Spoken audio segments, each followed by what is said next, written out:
Long before the rise of empires across the seas in the heart of what would now be called the American Midwest, a civilization of unmatched capability flourished.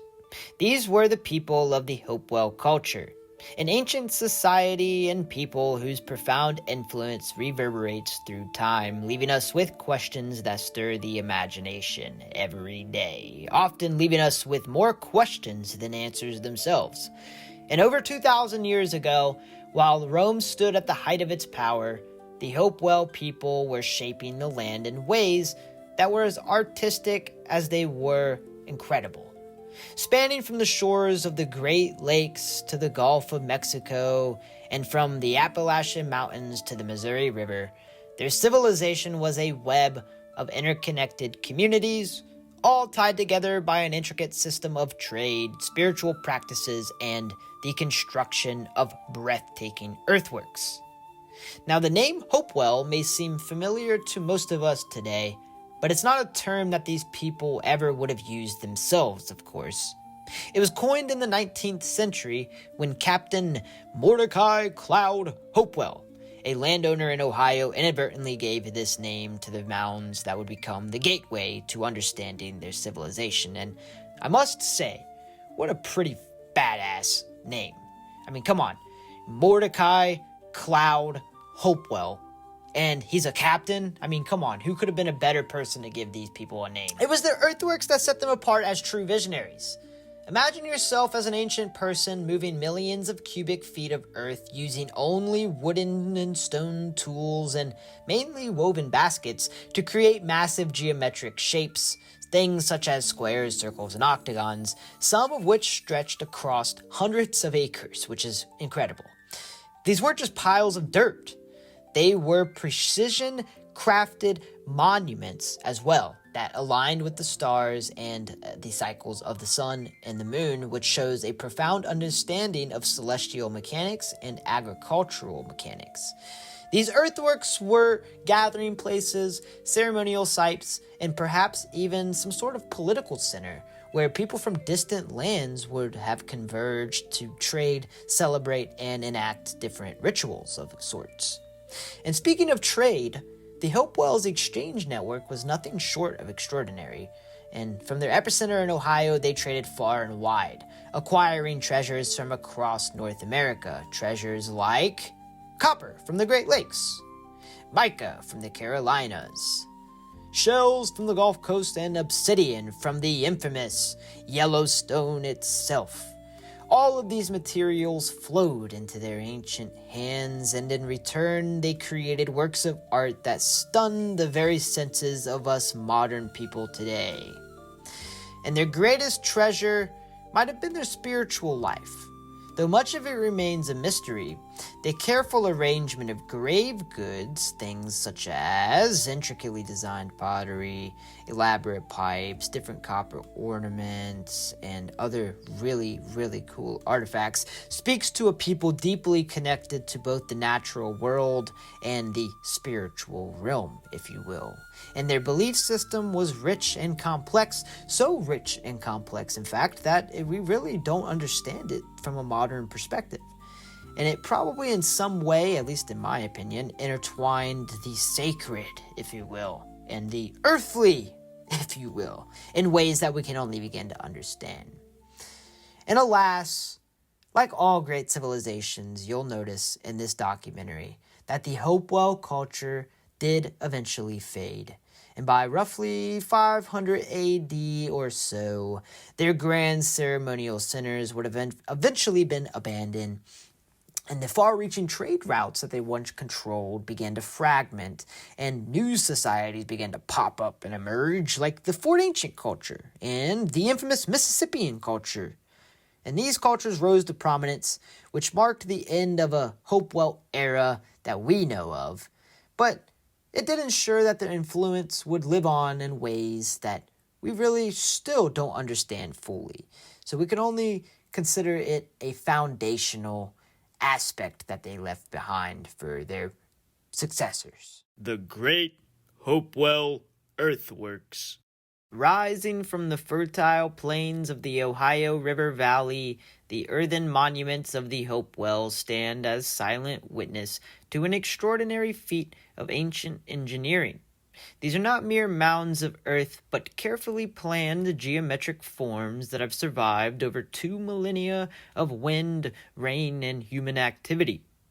The crown jewel of these ancient Hopewell works lies at a place in Newark, Ohio, and here at the Newark Earthworks, they stretch across 4 square miles of land, and it is, indeed, the largest geometric earthwork complex ever built anywhere in the known world. A perfect circle, nearly 1,200 feet in diameter, mind you again, a perfect circle and 1,200 feet in diameter, absolutely massive, connects to an octagon so precise that it challenges even modern surveyors today. The Great Circle alone required the movement of tens of thousands of cubic yards of earth, all carried by hand, we think, in woven baskets. The Great Circle Earthworks. Imagine standing in the heart of Ohio. Not modern Ohio with its highways and bustling towns, but ancient Ohio. A place cloaked in more mystery and wonder. Now imagine this land not as a mere wilderness, but more as something closer to an ancient metropolis. At its center would stand the Newark Earthworks, or what we call the Newark Earthworks today, which of course is an engineering marvel that is so vast and sophisticated that it rivals the greatest achievements of antiquity. Among its most awe-inspiring features is, indeed, the Great Circle Earthworks, a structure so immense and precise that it still boggles the mind. The Newark Earthworks weren't just one site. They were part of a sprawling ceremonial complex, or what we perceive to be a ceremonial complex, that could have been the cultural and spiritual and perhaps a vast trade hub of the region. The Great Circle, one of the largest geometric earthworks ever constructed, was its crown jewel, if you will. Over 1,200 feet in diameter, with walls soaring up to 14 feet high and encircled by a wide, deep moat. It was more than a feat of engineering. It was a statement, a declaration of the people and the vision of the Hopewell culture, who we call the Hopewell culture. Which the Hopewell culture are said to have built it roughly 2,000 years ago. And the Hopewell isn't necessarily a single tribe. They're more of a network of interconnected communities spanning much of what we now call the eastern United States. The Great Circle was likely a hub for these communities, a gathering place for ceremonies, trade, and astronomical observations. Its entrance aligns with the summer solstice sunrise, suggesting it functioned as a massive sacred calendar. Imagine standing there on that pivotal morning, the first rays of sunlight streaming through the gateway, bathing the sacred space in light. This wasn't just architecture, it was cosmic alignment.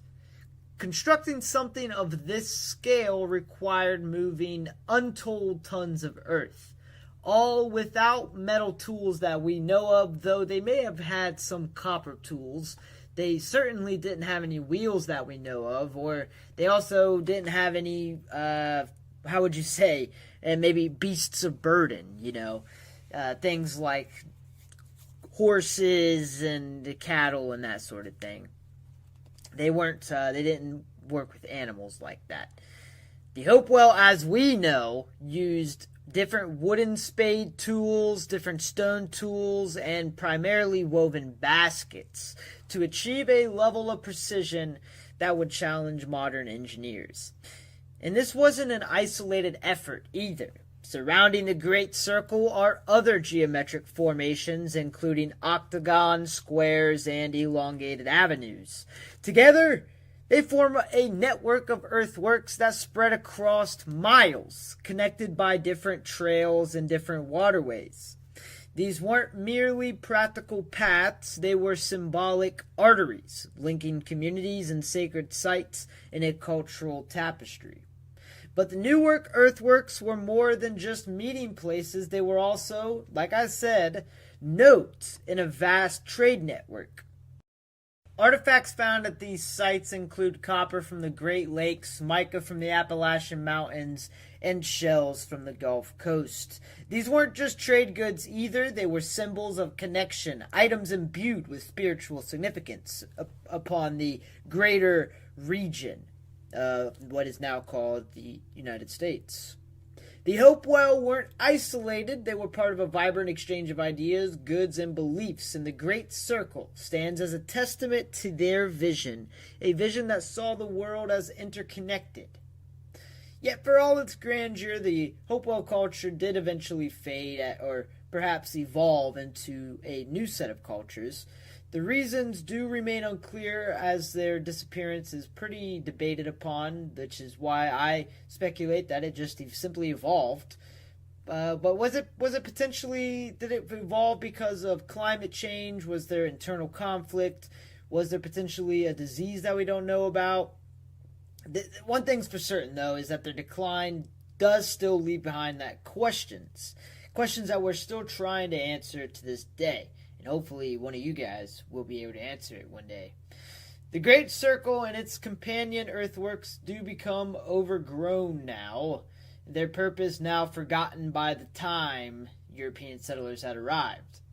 Much of the Newark earthworks was destroyed in the name of, well, modern civilization. It was plowed under for farms and for roads and railways and other things for modern civilizations, but the Newark earthworks as a whole would have literally stood as what is really only perceived as an ancient metropolis. I mean, this would have been, in comparison to things like Cahokia or other large centers, Poverty Point, it would have been a huge set of area that would have been settled and ultimately used, especially when you consider the fact that the Great Hopewell Road also connected other sites in Newark to places like Chillicothe, which we'll talk more about that in another video. We have talked about it slightly before, but we'll delve into that later. For now, standing in the Great Circle today, you can't help but feel the weight of history. The earth beneath your feet was shaped by the hands guided by a purpose that we can only guess at. Were these spaces used for rites of passage, for astronomical calculations, for uniting a far-flung people under a shared spiritual banner? The Great Hopewell Road. Video in the comments and description, by the way. The truth may be all of these things or something we haven't yet speculated. What's clear is that the Hopewell culture saw their world differently than we do today. To them, probably the physical and spiritual realms were intertwined in some way, shape, or form, a more shamanistic view of looking at things. And shaping the earth was a way of also shaping the cosmos in a way, perhaps. Who knows? The Great Circle, though, isn't just an archaeological site. It's a humbling reminder of human potential, especially ancient human potential. It challenges our assumption about the past and our place in the long arc of history as we know it. I mean, really, think about it. A society without modern tools that we really know of created something so enduring, so precise, that it still stands as a marvel 2 millennia later.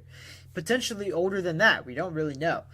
So what does that say about us with all of our technology and resources today?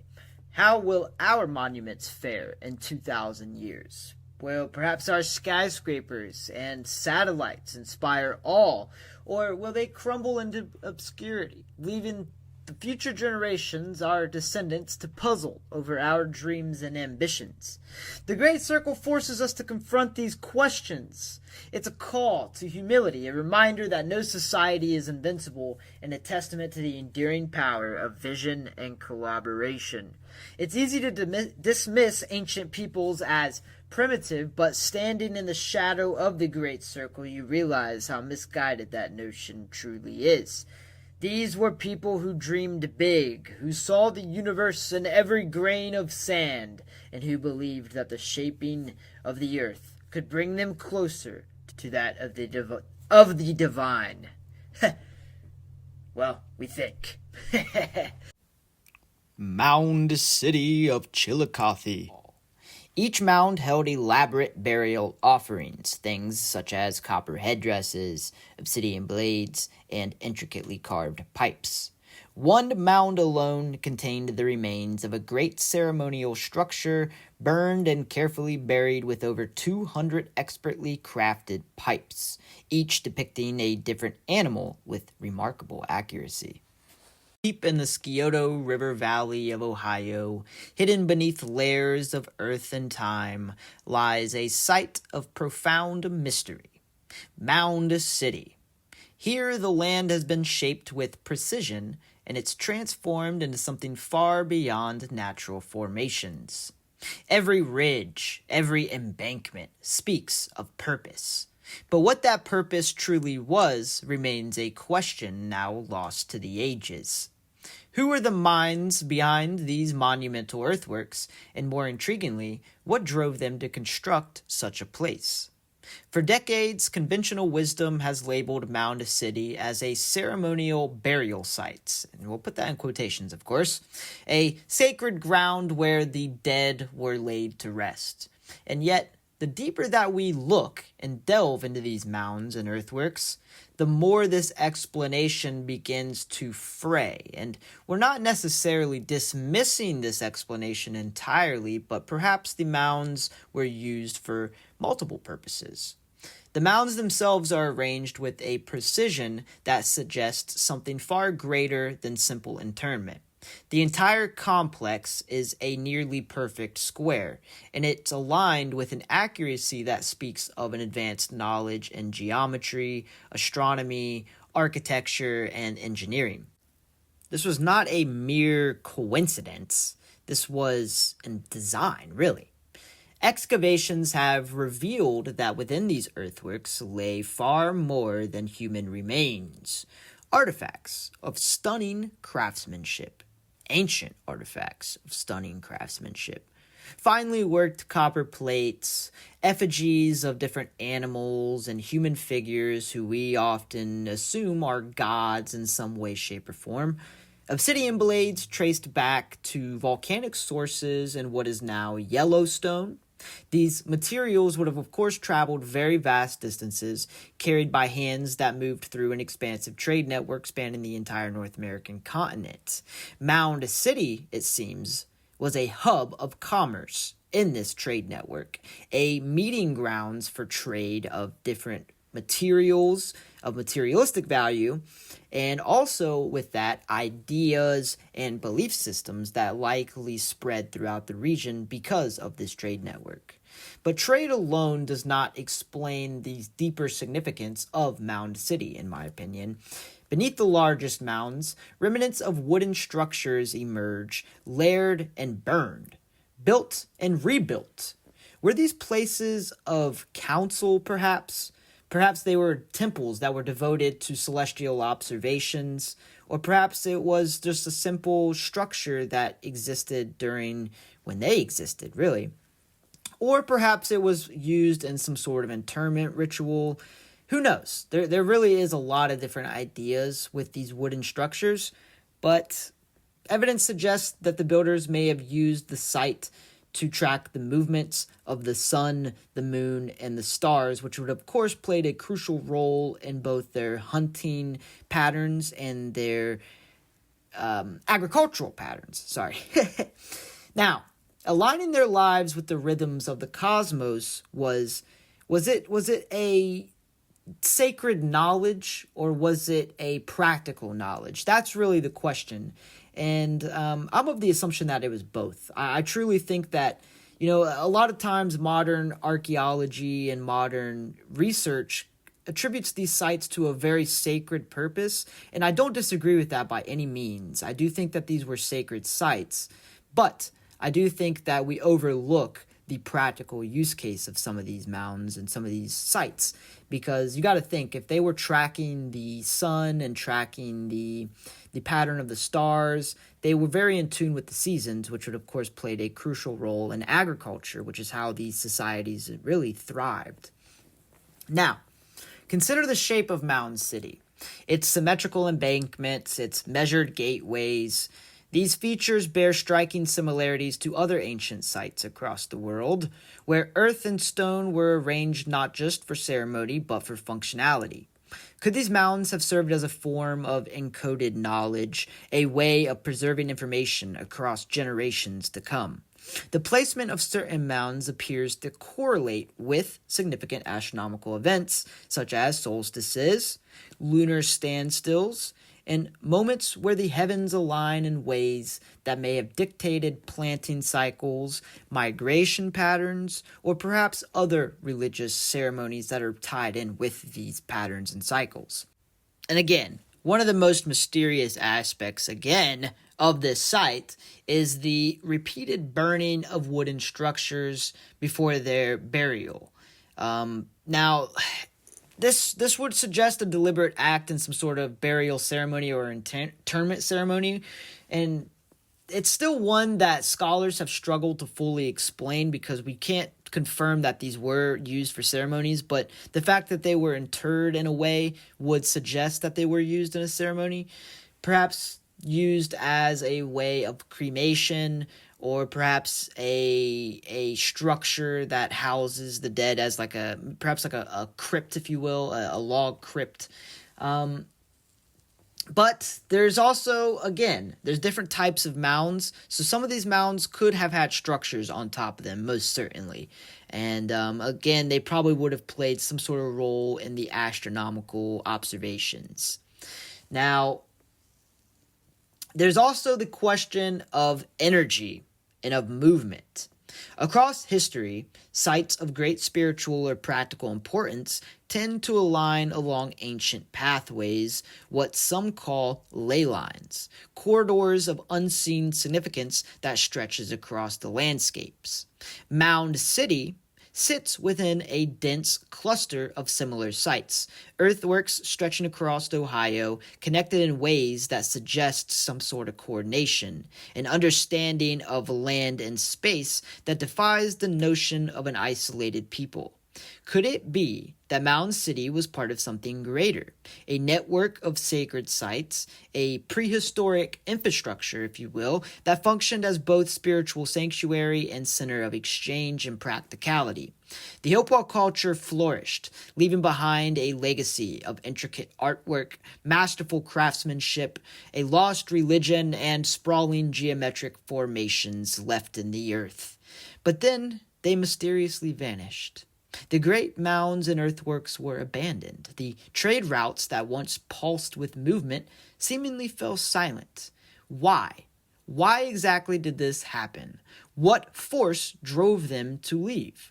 Was it the natural cycle of civilizations rising and falling? Was it something like climate change or an outside force coming through and invading, perhaps from Mesoamerica or elsewhere?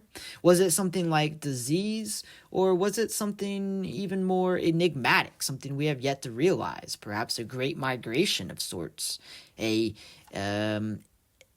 interior or in-house political upheaval, if you will? Perhaps some of these cultures and some of these areas were having political upheaval, and perhaps there was a great migration elsewhere. And this could hold true in some of the Aztec mythology.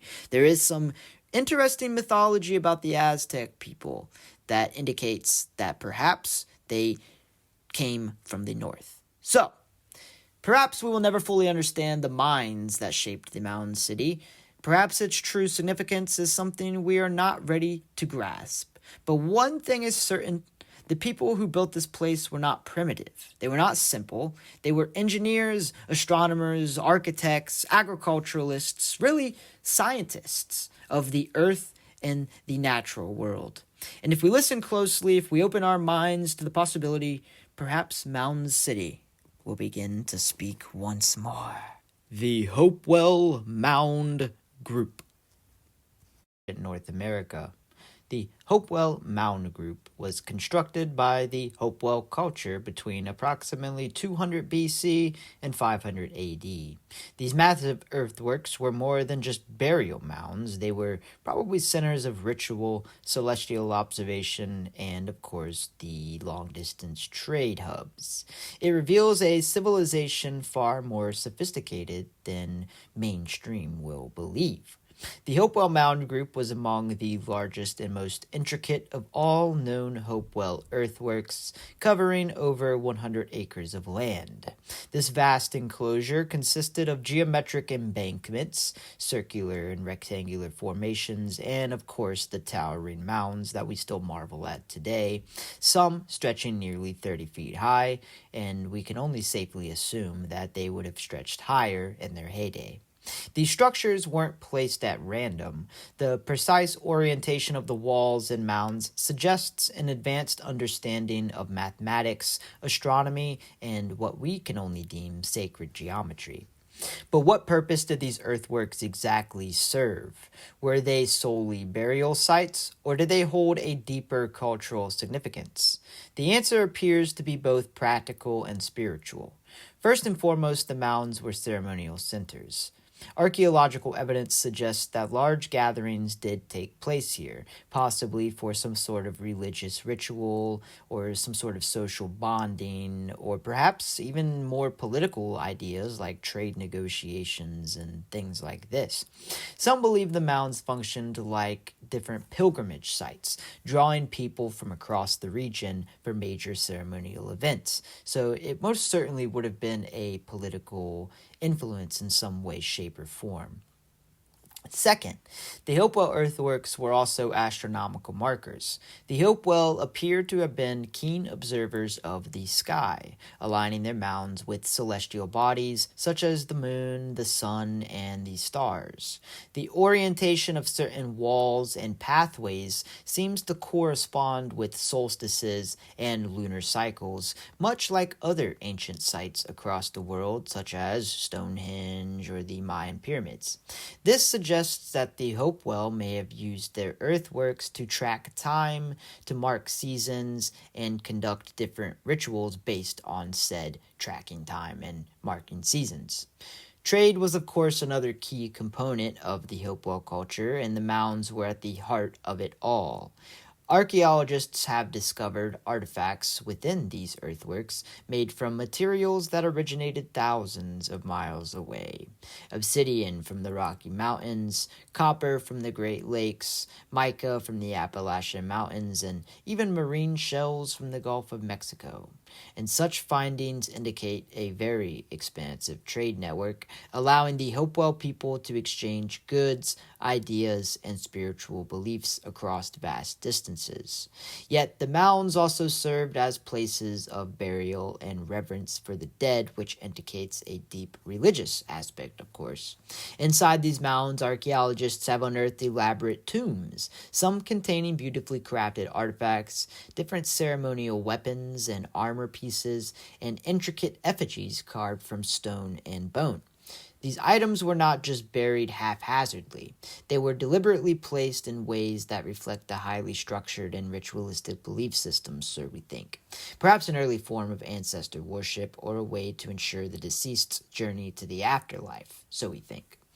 Now, the first detailed study of the Hopewell Mound Group, in particular here, occurred in the 19th century, when two pioneering American archaeologists, Mr. Ephraim Squire and Edwin Davis, conducted extensive excavations and mapped the site with remarkable accuracy. At a time when little was known about the pre-Columbian civilizations of North America, their work provided the first glimpses into the complexity of what we now deem the Hopewell culture. Now, however, the excavation methods of the time were far from precise. Many artifacts were removed without proper documentation, and entire sections of mounds were destroyed in the process of these excavations. And still, Even with this being said, their findings were groundbreaking. They uncovered burial chambers lined with logs filled with ceremonial objects, things like copper tools and finely carved pipes shaped like animals and human figures. These discoveries suggest that the Hopewell people had a deep spiritual connection to both nature and, well, what we can deem the cosmos, or perhaps a spiritual endeavor. Now, by the 1920s, another archaeologist, Mr. Henry Chatrone, led additional excavations that provided even more insight into the Hopewell Mound Group. His team discovered evidence of wooden structures within the mounds, possibly temples or gathering halls used for sacred rituals before being intentionally buried. Now, Henry also uncovered intricate jewelry, different effigy figurines, and artifacts that hinted at long-distance trade, confirming what earlier researchers had also suspected. Now, unfortunately, much of the original mound complex of the Hopewell Mound Group did not survive the test of time. The arrival of European settlers and the expansion of agriculture in the 19th and 20th centuries, even today, led to significant destruction of the sites. Farming practices leveled many of the earthworks, and early excavators, unaware of modern archaeological methods, often removed artifacts without recording their precise locations. And of course, this plays a key factor in how we assess archaeological findings, right? Now, despite these losses, modern archaeologists have used advanced, non-invasive technologies to learn more about the Hopewell Mound Group. Ground-penetrating radar and LiDAR scanning has revealed burial structures that remained untouched beneath the soil, allowing researchers to map out the site without disturbing it further. Today, the Hopewell Mound Group is protected as part of the Hopewell Culture National Historical Park, ensuring that what remains of this ancient site is preserved for future generations, and visitors can walk the grounds and stand in the shadows of these ancient earthworks, reflecting on the ancient capabilities of ancient people. The Hopewell Mound Group reminds us that long before the arrival of Europeans or other settlers, North America was home to sophisticated and complex societies that understood mathematics, astronomy, agriculture, architecture, and engineering in ways that still fascinate researchers today. These mounds are more than just piles of earth, as we always say. They are a testament to human creativity, to human resilience, and an eternal connection between land, life, and the natural world abroad. Even though the Hopewell people vanished over 1,500 years ago, their legacy remains written in the landscape, an enduring mystery waiting to be fully understood.